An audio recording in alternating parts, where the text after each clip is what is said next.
Something smooth yet sinister, coming through to diminish you. And this here's the finisher. Check it out, guys. It's your boy Trey coming back at your screen by means of the World Wide Web.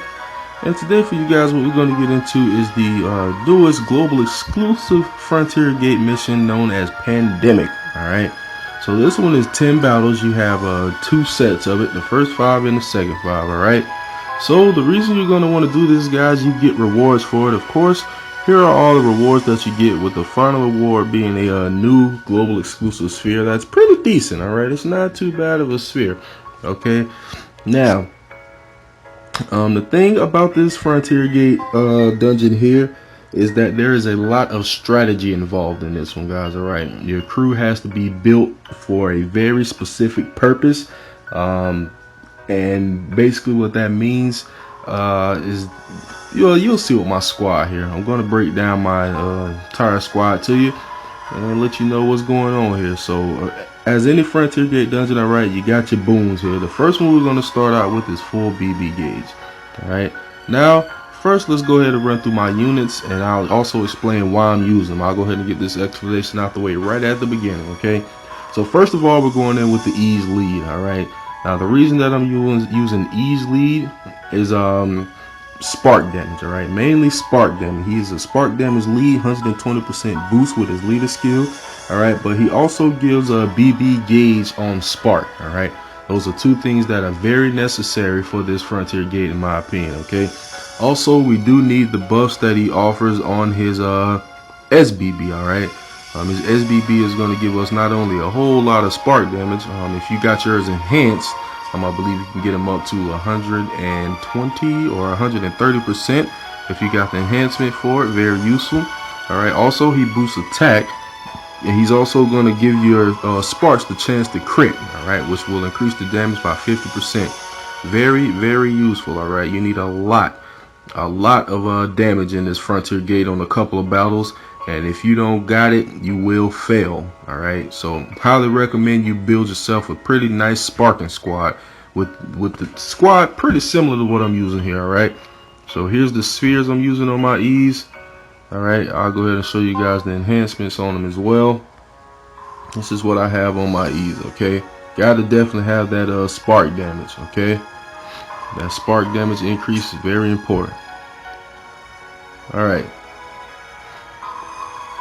now let's move on to the next unit in line here. We got Asterio. Alright, Asterio, very important, very, very, very important. Alright, now Asterio's main purpose here is for status ailments. Alright, there are some battles in here where you must inflict status ailments. If you don't inflict them, you are going to get wrecked.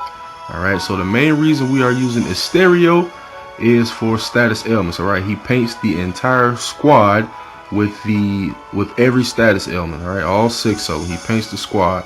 Alright, it's also nice to have the boost to BB attack, and also the boost in attack relative to max HP. Definitely helps. But one last thing as well is his extra skill. Alright, he got that chance of staying alive when he gets nuked, pretty much. Okay, so very, very helpful, and hopefully you'll see when and why. Alright, in this video. Alright, let's go ahead and move on to the next unit in line here. We got Cool Yu. Alright, the main reason I'm using Cool Yu is because he is a Omni unit with the capability of only removing status ailments. I'll repeat that, only removing status ailments. You're probably going to want to shy away from any unit that is able to negate status ailments, because there is some battles in this Frontier Gate dungeon where you must have status ailments on your units or you are going to get nuked to death. Alright, so I highly go against bringing units that negate status ailments. If you do decide to bring one anyway, just be careful on the specific battles that I'm going to explain to you in this video, that you do not negate status ailments, or you will lose it all. You will get nuked and you will have to start over. Okay, so try to be careful. Okay, another good thing about my Cool Yu is he does give us the BB gauge when attacked. I do have that enhancement on him. Alright, And he also has the enhancement that gives HP when he uses BB and SBB. Also another useful enhancement. Alright. So cool, pretty key unit for this one. Let's move on to the next unit in line. Alright, the Lord Magrus. The main reason we are using Magrus is for mitigation. Alright. Mitigation is pretty much a must in this. Alright. It helps to have Magrus because he's the only unit in Global Brave Frontier. Well, not the only. Juno Seto can as well. But if you don't have Juno Seto, Magrus is pretty much your only option for 2-turn mitigation. Okay, I do believe Juno Seto has an enhancement that allows her to have the 2-turn mitigation for a lot less than what Magrus costs, which is complete BS. But that's for another video, guys. All right, so bring Magrus for that, and you'll have yourself 2 turns of mitigation, just in case your BB gauge falls a little short. But as long as you're using this squad, you shouldn't fall short. All right, this squad does pretty good even against a single target, keeping the BB gauge full for you. All right, so next unit in line is going to be my girl Miku. All right, now this is the unit that probably has the lowest role in my opinion. All right, but still very important. The main reason I'm using Miku is because she is a spark blanket. All right. But not only is she a spark blanket, I also have my Miku decked out to where her attack, she has a attack and defense reduction on her, okay? Which is definitely going to help you take less damage and help you put out more damage, both of which are important in this Frontier Gate. Alright, and I also have the enhancement on her that allows her attack reduction to last for 2 turns instead of 1. So if it does proc and it does hit the enemy with attack down, it's going to last for 2 turns instead of 1. Pretty key stuff, alright? And then last but not least, shout out to my Braveheart admin friend. I'm pretty much always using this unit. It's my boy Sudaman. Alright, so using his Sirius, alright? So Sirius is my second lead, aka my friend, alright? And the reason I'm using Sirius is once again spark damage, alright? Sirius boosts BB attack as well as spark damage, okay? Also gives you a little BOT there, BBOT, but we're mainly using him for the 100% boost of spark damage and the boost of BB attack. All right. Now we also have his very useful SBB, which not only increases all of our stats, is going to boost that BB attack even more. Is going to add light and dark elements, which is somewhat helpful. All right, but spark damage slightly boosting BB gauge is pretty much the most useful thing about his SBB as far as this FG goes. And my wonderful admin friend also had the intelligence to give his Omni Sirius the enhancement that also increases the amount of BB gauge you get during spark when you use his BB and SBB. All right, it's usually 1 to 2. When you add this enhancement, it increases it to 2 to 3 BCs per spark. All right, combine that with E's leader skill, we're getting quite a bit of BB gauge every time we spark here. Okay. So that's why I'm running with this squad, guys. You got to have a squad that is powerful, that can deal a lot of damage in a single turn. And you also have to have status elements, all right, along with mitigation. Very important. So if you are able to, I highly recommend you mock this squad almost to the T.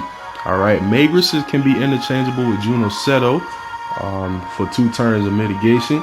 And Miku, just as long as you have a decent spark blanket. The attack and defense reduction, I wouldn't say is required, but it's very, very helpful. All right, but as long as you got yourself a nice spark blanket for everyone else to spark up against, build up BB gauge, deal that massive spark damage, you should be a-okay without Omni Miku. Okay, but this is the squad I'm rolling with, and I got it done all the way, guys. All right, I was able to complete all 10 battles, which isn't the easiest to do. All right, even with pretty much a full squad of Omnis here, it's not easy to do. Okay, so the first thing I do when I come in here, I switch my formation. Wrong thing.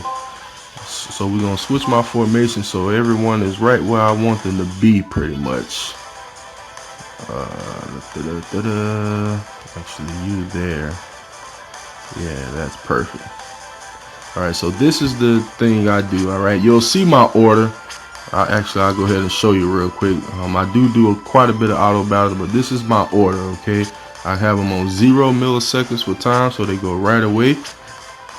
And let's get this thing going. So this first battle, there's no strategy to it. All right, you should be able to easily OTK a bunch of freaking nymphs. They're nothing at this point. Actually, this order is freaking wrong. I got to change that order real quick. Good thing I saw it on the first battle. So I'm going to change that order. I actually want Miku to go before Magus. So I'm going to change the order of that real quick. And then we'll get back on the ball. But as we get to each battle, guys, I'm going to explain to you the strategy of completing each battle, which you pretty much must do or you will get wrecked, all right? They give you a certain amount of turns, which I'll explain just a tad bit later in this video, to complete the battle. And if you don't, you're going to get nuked. You're going to lose it all right? So let me change my order real quick that I kind of screwed up. 1, 2, 3, 4, 5, 6. Perfect. All right, now this second battle, you also don't have to do anything special, guys. All right, so just go ahead and get right to work on these fools. Put the work in on battle number 2. Is just a couple of imps, nothing to it. Smash these fools out onto the next battle. All right. So these first 2 battles are basically just warm-up battles. As long as you brought full BB gauge, you shouldn't have to worry about it. I highly recommend that's the one you pick for the first 5 battles. Those items aren't really going to do you much good, honestly. They're not useful really at all. All right, so battle number 3 coming up here. From this battle all the way to the end, guys, you have a maximum of 8 turns to complete each battle. All right, if you take any longer than that, you are going to get nuked. All right, and they are going to nuke you no matter what you tote. All right, you're dead. Okay, so this battle on up, you have 8 turns to complete each battle. Per battle, 8 turns. Any longer, you're dead. All right, so this battle, there's no strategy to it. This is just the startup for that little, I guess, requirement. All right, now battle number 4 is where we get into strategy. All right, this battle, you're fighting against the ogre battle. All right, Noel pretty much gives it away in this battle. All right, what he's telling you is that you have to poison this guy. Right, if you poison this guy, you're going to hurt him badly. All right, if you don't poison him, there is freaking no way you're going to kill him. This guy has like 20 million health, something like that, like a ton of HP. You're going to see, I'm going to hit him with all my SBBs and barely even scrape his HP bar here. Okay, which is why you have to poison. All right, so once again, the unit we have for that is Asteria. All right, Asteria, very useful for that. He has us pretty much all painted with all the status ailments, which is going to help us to take this guy out with the poison. We just gotta get him hit with it. All right, so hopefully with RNG on our side, we can poison this guy here pretty soon and get him taken care of. All right, so yeah, it looks like we just poisoned him. Perfect. So very helpful stuff there. We got him poisoned. He's going to take about 8 million damage or so off of just being poisoned. You're going to see here. Even more. Was that 80 million? I don't know. It's a lot of damage, all right, which is what we freaking need. We need it to happen. So it's going to take 3 turns of poison to kill him. So hopefully we're able to keep this guy poisoned.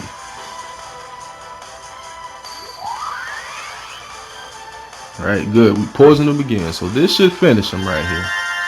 Good stuff. Good stuff. Poison hits him and he's done. Bada boom, bada bing, baby. Battle over. So not many points, but you survive. All right. All right. Now this next battle is where more strategy comes into play here, guys. So he's going to say a little more dialogue here. So how this battle works, every turn she is going to hit you with status ailments. All right. Now this battle is the main reason why I tell you either A, do not bring a unit at all that negates status ailments, or B, if you do, be sure that on every single turn you avoid swiping whichever way you need to swipe. Do not swipe whatever's going to put on the status ailment negation, because in this battle she is going to hit your entire squad with the status ailments every turn. If at least one of your units don't have a status ailment on them, you are done. She's going to freaking nuke your entire squad, and you are toast at that point. All right, you're absolutely toast. Do not do it. All right. Now, I'm going to take this one a little bit slow because I need to get my ease up on that SBB tip. His BB ain't going to help us too much here. So Just attack with ease, SBB with everyone else. And you're going to want to turn off auto battle every turn on this one, guys. Auto battle is not the way. It's not the way on this one. So you see, she hits us with Curse, Paralyze, and a bunch of other stuff. Now, granted, Kuoyuk is my man I'm using to remove status ailments only, not the gate. But Kuoyuk's extra skill negates status ailments, so he is he's just a perfect unit for this. All right, I'm not worried about him getting hit with status ailments at all. His extra skill completely negates it.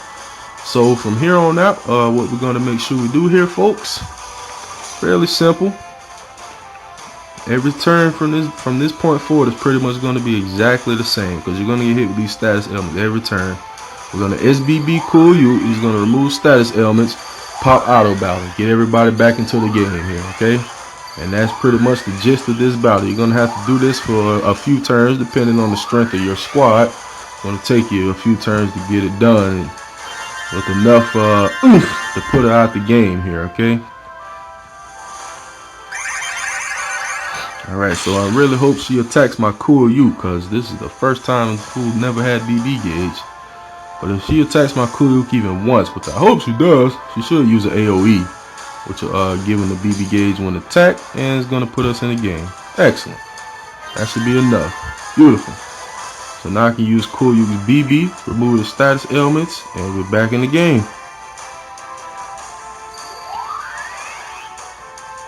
Boom. Boom shakalaka. So let's get it. Now this unit here, or this enemy here, you can't hit with any status ailments, alright? She's immune to everything. Sickness, poison, weakness, injury, curse, attack down, defense down, recover down. She's immune to everything, alright? You can't hit her with any status ailments. Okay, where's the AoE at? There we go. Should be enough. Beautiful. Alright, and then we should be able to go ahead and take care of business this turn. Very helpful that Kuoyuk also heals with the BB SBB, alright? Hopefully if you spec your Kuoyuk like that, great. If not, try to find a different unit that's able to take care of those responsibilities for you. Alright, so this battle is over, folks. Alright, so like I said, just be careful. Don't use any unit that negates status ailments. It's not going to go too well for you, okay? But that takes care of the first 5, alright? Not too shabby. Now the second 5 is where we get into needing more power, alright? The second half of this is mostly about being able to deal a lot of damage, alright? So your crew has to be able, they were very specific about this, guys. Your squad has to be capable of the status ailments as well as the high damage output, okay? So as long as you can get them both down, A-okay. Alright, so we're going to continue on to the second half. Alright, this time, as usual, guys, best thing to take, final battle set, hands down. I know those other two may look appealing to you, but trust me, the final battle set is what you are going to want to bring.